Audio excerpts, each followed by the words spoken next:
Thank you. Thank you very much. It is wonderful to be back here at the New York Public Library. And I have to say at the outset that I very much share my good friend and colleague James Cleverly's sense of optimism. It is an occupational hazard. In fact, I think we're both reminded almost daily about what the late John McCain used to say. It is always darkest before it goes completely black.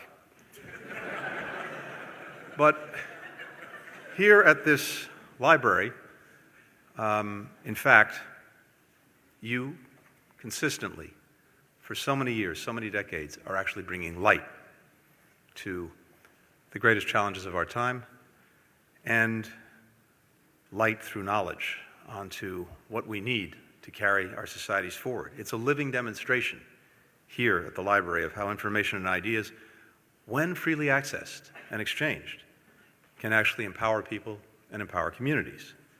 And that's exactly what we're focused on today. How can we use artificial intelligence, a technology that is revolutionizing the production of knowledge, to actually improve lives, to make the world a little bit safer, a little bit healthier, a little bit more prosperous, to help eliminate poverty and hunger, to promote health and access to quality education, to advance gender equity, to save our planet. So let me start by thanking our colleagues from Japan, from Kenya, from Morocco, from Singapore, from Spain, and from the UK for bringing this event together with us. To our Moroccan friends, especially in this moment, we send our deepest condolences for the loss of life and destruction caused by the recent earthquake. I'm grateful also to the many partners we have here from civil society and the private sector. If we're going to succeed in directing AI toward achieving the Sustainable Development Goals, we need the full and robust participation of technologists who are developing these systems, of governments and organizations that are, as you've heard James discuss, shaping their norms, and the citizens, the communities that are affected by their growing applications.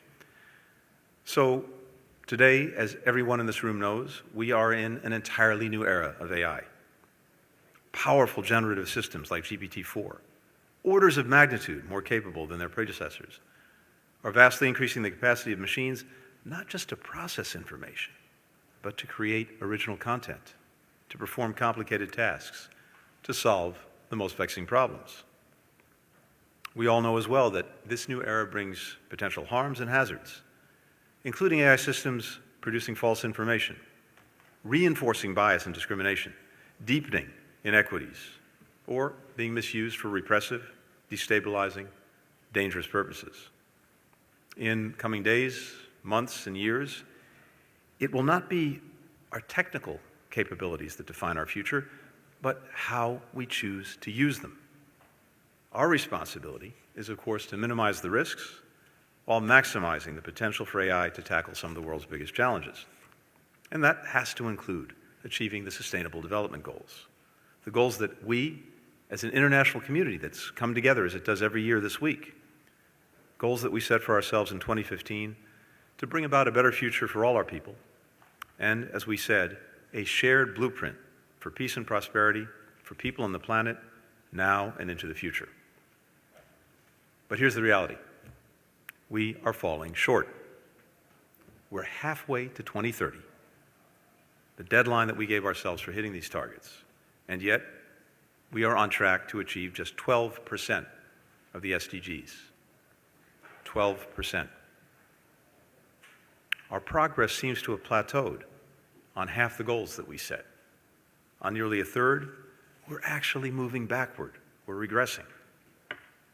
That should simply be unacceptable. And it is. And that's why we have to use every tool at our disposal, including artificial intelligence, to get the SDGs back on track. Now, experts estimate that AI could advance progress on nearly 80% of the SDGs and their targets. Already, we've got AI systems being deployed to forecast extreme weather events and the impacts that they have, to improve agricultural productivity, to fight global hunger, to predict, to prepare for, and respond to outbreaks of disease and new viruses, to build the clean energy infrastructure for a healthier future. So, we'll hear directly from colleagues about their own efforts, some of which are on display in the exhibits around this room, and I really commend them to you. I got a brief preview, and it's really worth taking a look. The United States is committed to supporting and accelerating efforts like these, to fostering an environment where affirmative AI innovation can continue to flourish. That's why we're helping to lead the way forward on AI governance. Just over the past year, we built a blueprint for an AI Bill of Rights to guide how automated systems are actually used as well as designed. We published an AI risk management framework to improve AI user protections. We issued a set of voluntary commitments developed with the top AI companies, including those with us today, to increase safety, to increase security, to increase trust for advanced AI systems. More leading companies are getting on board. 7 additional companies joined this framework, these voluntary commitments, just this past week. Now, the work that we're undertaking is to work with partners to translate these commitments into an international framework to govern AI, including through the Japan-led Hiroshima process in the G7, the UK's AI Safety Summit in November, and India's leadership as chair of the Global Partnership for AI. We also know this: if these norms are going to be effective, we have to bring a wide range of voices and views to the table, bring them into the discussion, including developing countries. And we're committed to doing just that. As we work to manage risks, we can and we must also maximize the use of AI for the greater good. In the voluntary commitments, companies pledge to create AI systems focused on addressing society's greatest challenges. We'll work with companies to help them make good on that promise as we strengthen the partnership between developers and governments more broadly on AI. At the same time, we can deepen our cooperation across governments to foster and also incentivize more affirmative uses for artificial intelligence. Right here at the UN, we've helped launch the AI for Climate Action and are strong supporters of the International Telecommunications Union's AI for Good initiative. You've got so many parts of the United Nations system that can bring important perspectives to bear on this effort. We'll hear later today from leaders of the International Telecommunications Union, the World Health Organization, the United Nations Population Fund, the UN Secretary General's Tech Envoy, and I want to thank each of them for being with us today, but also for the work that you're doing every day to advance an affirmative AI future.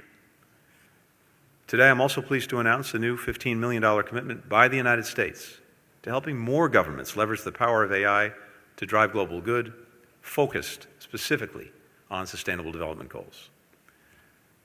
Gatherings like this one, where we bring together and learn from an incredible array of ideas, expertise, backgrounds, it's a critical step to getting this moment right.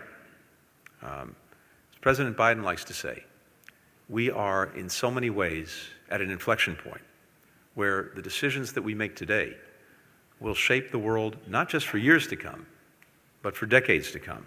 And AI is probably the best, most compelling example of that.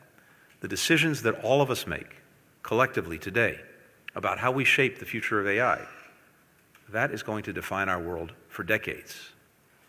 This is an immense responsibility, and it's a responsibility that we have to take together as governments, the private sector, civil society, individual citizens, and communities. If we don't get it right, I think we have a pretty good idea of what some of the risks are.